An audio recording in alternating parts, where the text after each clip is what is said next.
What's up, people? LK here, and this is my first ever firearm review.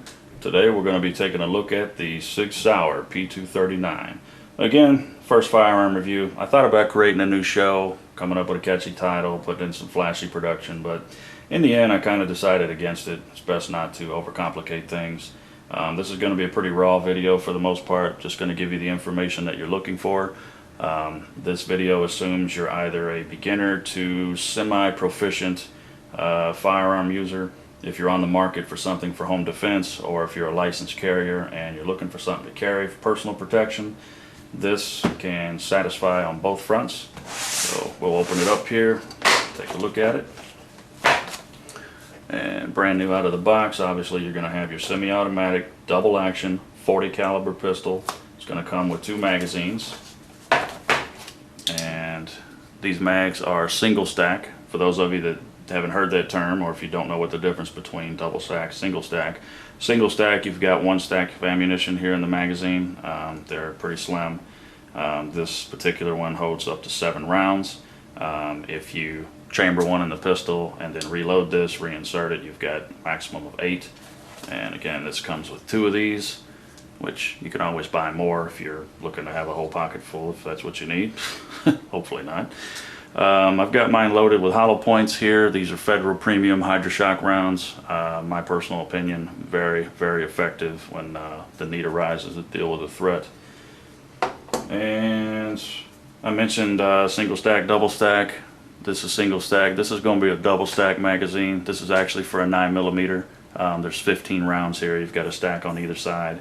But again, with a 9mm, there's a reason why you've got so many of these. This is a 40 caliber pistol.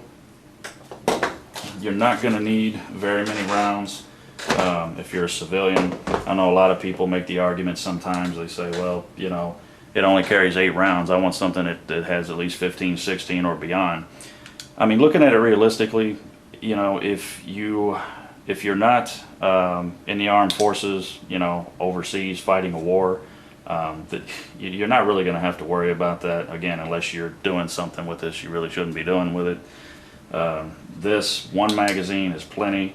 You know, I usually carry 2 just in the really unlikely event that, you know, I'm going to be try to get mugged by a freaking gang or something like that. And that's just me. Anyway, getting back to the business here. This is the Sig P239. This is named Brutus because I name all my firearms because I'm just a big dork like that. 40 caliber pistol, semi-automatic, really easy to disassemble, lock in place, and you slide the release ring forward, and the action pops right off. Got your spring rod here with the barrel underneath. It's easy to get these out clean. And looking at this, I probably need to oil this bad boy here pretty soon. But really easy assemble, disassemble, slide this back in, and pull this back, and you're ready to rock and roll. And another thing to point out, while we've got the hammer engaged here, any semi-automatic pistol, more than likely when you rack, the hammer is going to be back because, you know, the weapon assumes if you are chambering a round, then you're ready to fire it. One of the things that you don't have to worry about from a safety perspective is having to place your finger on the trigger and have your thumb on the hammer and then guide this back into place. Pretty easy to do, and if you're an experienced user, you know, it's probably second nature. But again, if you're a beginner, novice, you know, you may be a little uncomfortable doing that. And what's really great about this gun is if you have that situation, the decocker here makes it not a problem. Slide the decocker down. You'll notice that the hammer disengages. As your finger slides back into place, so does the hammer. Back in its home position, and this weapon cannot fire. It's a really nice feature.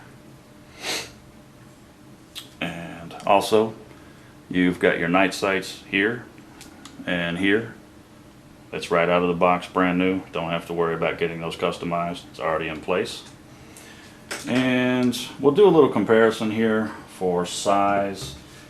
We'll bring in the Beretta 92FS 9mm, or as it's more commonly referred to in the United States military as the M9. This is the standard military issue. This is the weapon I carried for about a year. and putting the two side by side, it's really easy to note the differences in size. Actually, probably get a better look if we do it this way.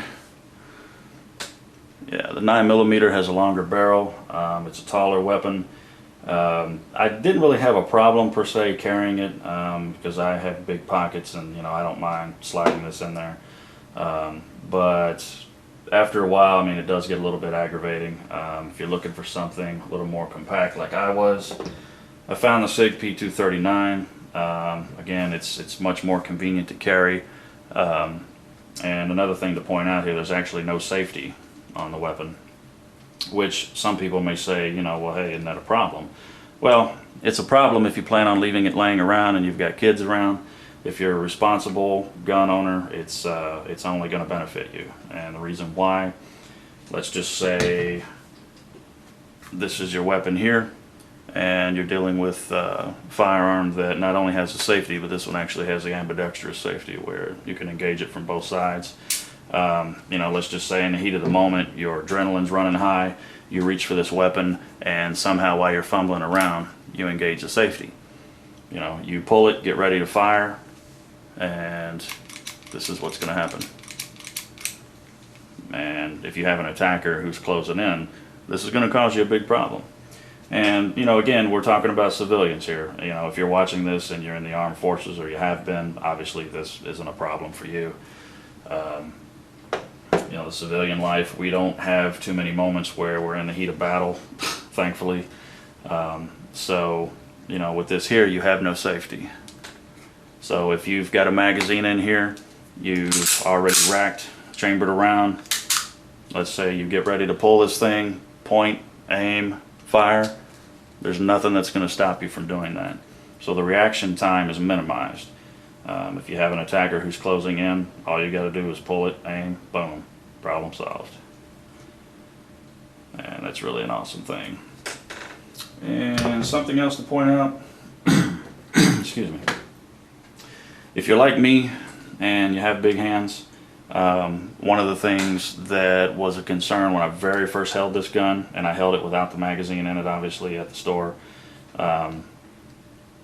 when I grip the handle here, my pinky is not 100% comfortable at the bottom of the handle here. I mean, if I've got a nice tight grip on it, you can see it's wanting to kind of slide off down there. And, you know, again, a lot of people may not realize this, but this will affect your accuracy if you're shooting at a target at a distance.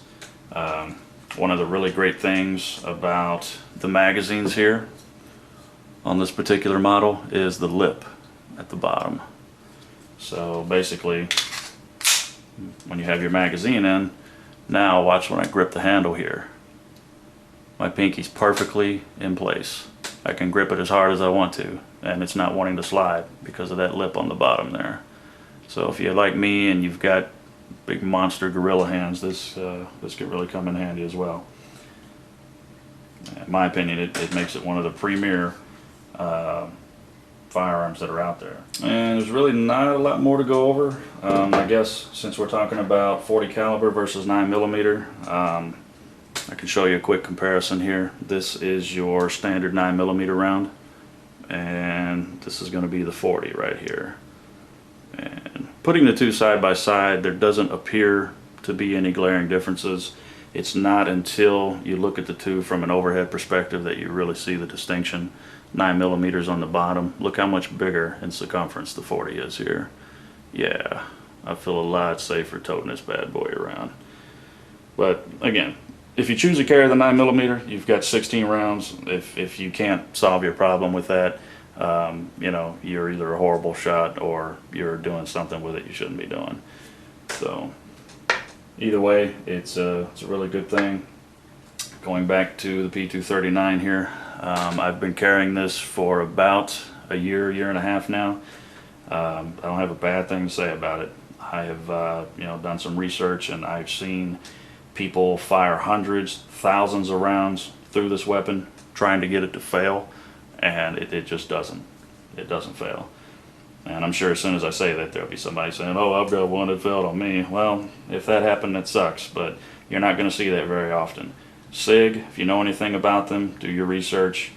They make quality handguns. You're not going to have to worry about this weapon failing on you unless it is just severely dirty.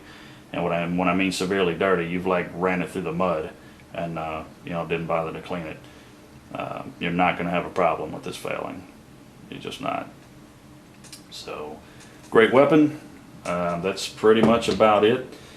And hope this information has been useful for you. If you're on the market, definitely give the P239 a look. So thanks for watching, guys. Hope y'all have a nice day, and we'll see you next time.